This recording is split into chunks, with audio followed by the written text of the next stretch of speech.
Welcome to Burlap Teachers. Enjoy the video. You start by verifying prerequisites.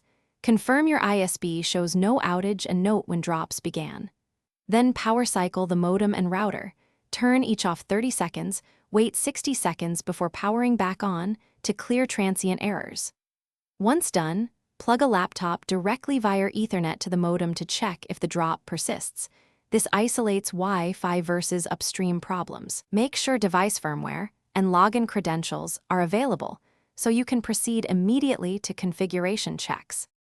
Next, you perform detailed diagnostics. Update router firmware and review the changelog because many disconnects come from old firmware. Then review DHCP lease times, MTU, DNS entries, and Wi-Fi channel overlap.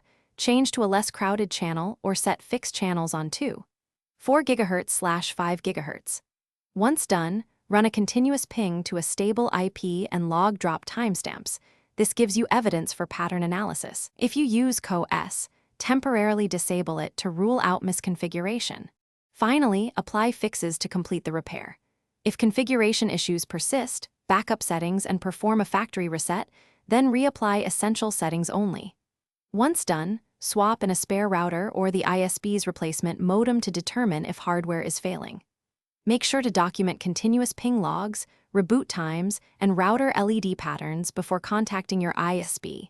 This evidence makes escalation faster. If problems continue, ask the ISP to run a line test while you reproduce the disconnect. Thanks for watching. Consider subscribing if this video helped you.